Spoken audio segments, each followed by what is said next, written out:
தவக்காலம் முதல் ஞாயிறு. நற்செய்தி வாசகம். மார்க் எழுதிய நற்செய்தி அதிகாரம் 1, இறை வார்த்தைகள் 12 முதல் 15 வரை. அக்காலத்தில் தூய ஆவியால் இயேசு பாலை நிலத்துக்கு அனுப்பி வைக்கப்பட்டார். பாலை நிலத்தில் அவர் 40 நாள் இருந்தார். அப்போது சாத்தானால் சோதிக்கப்பட்டார். அங்கு காட்டு விலங்குகளுக்கிடையே இருந்தார். வானதூதர் அவருக்கு பணிவிடை செய்தனர். யோவான் கைது செய்யப்பட்ட பின் கடவுளின் நற்செய்தியை பறைசாற்றிக் கொண்டே இயேசு கலிலேயாவிற்கு வந்தார். காலம் நிறைவேறிவிட்டது, இறையாட்சி நெருங்கி வந்துவிட்டது, மனம் மாறி நற்செய்தியை நம்புங்கள் என்று அவர் கூறினார். ஆண்டவரின் அருள்வாக்கு. கிறிஸ்துவே உமக்கு புகழ். கிறிஸ்து இயேசுவில் பிரியமான சகோதர சகோதரிகளே, தவக்காலத்தில் முதல் ஞாயிறு சோதனை ஞாயிறு, டெம்டேஷன் சண்டே என்று அழைக்கப்படுகிறது. ஆர்வக்கோளாறினால் ஆரம்பிக்கப்பட்ட ஒன்று 3 நாள் கழித்து இருந்த இடம் தெரியாமல் போவது போல், திருநூற்று புதன் அன்று சாம்பல் பூசி இனி பாவம் செய்வதில்லை, நான் இனி நல்லவனாக போகிறேன் என்று கூறிய நம்மை 3 நாள் கழித்து பழைய பாவ வாழ்க்கை மீண்டும் அழைப்பது இயல்பே. இதுதான் சோதனை. இதற்கு ஆண்டவர் இயேசுவும் விதிவிலக்கு அல்ல. இயேசு தூய ஆவியால் பாலை நிலத்திற்கு அனுப்பப்படுகிறார். தூய ஆவி அவரை அங்கே அழைத்து செல்கிறார். தூய ஆவிதான் இயேசுவை சோதிக்கப்பட அழைத்து சென்றார் எனில், நாம் சோதிக்கப்படுவதற்கும் அவரே அழைத்து செல்கிறார் என்பது தெளிவு. இயேசு 40 நாட்கள் அலகையினால் சோதிக்கப்படுகிறார். இன்றைய நற்செய்தி பகுதியில் அந்த சோதனைகள் விளக்கமாக அளிக்கப்படவில்லை. எனினும் நாம் அவற்றை அறிவோம். இயேசு 3 விதமான சோதனைகளுக்கு உட்படுத்தப்படுகிறார். முதலாவதாக, தனது இறை வல்லமையை தனக்கு சாதகமாக பயன்படுத்திக் கொள்வது.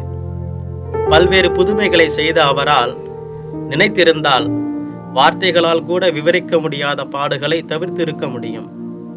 தனக்கு ஏற்ற பகட்டான வாழ்வை உருவாக்கி கொண்டிருக்க முடியும். ஆனால் அவர் அதை செய்யவில்லை. இரண்டாவதாக, இஸ்ரேல் மக்களே ஒரு அரசனுக்காகத்தான் காத்து கொண்டிருந்தார்கள். இயேசுவை அரசராக்கவும் முயற்சி செய்தார்கள். இயேசு நினைத்திருந்தால் படை திரட்டி ரோமையரை வென்று தாவீதை போல் ஒரு அரசனாகி இருக்க முடியும். ஆனால் அவர் அதை செய்யவில்லை. மூன்றாவதாக, எது எளிது? இறை ஆட்சியை மண்ணில் நிறுவுவதற்கு சொல்லன்னா பாடுகளை ஏற்பதா, அல்லது இவ்வுலகையே ஆள்வதற்கு அலகையின் கால்களில் விடுவதா? இயேசு நினைத்திருந்தால் இந்த உலகை ஆள்வதற்கு எளிதான வழியாகிய அலகையின் கால்களில் விழுந்து இந்த உலகிற்கு அரசனாகி இருக்க முடியும். ஆனால் இறை ஆட்சியை மேற்கொள்வதற்காக, அதை நிறுவுவதற்காக சொல்லன்னா பாடுகளை ஏற்பதற்கு திருவுளம் கொண்டார். இந்த சோதனையிலும் அவர் வெற்றி பெற்றார். இயேசு தான் சந்தித்த சோதனைகளை வென்றார். அவர் கண்ட வெற்றியின் வாயிலாக நாமும் சில உண்மைகளை தெரிந்து கொள்கிறோம்.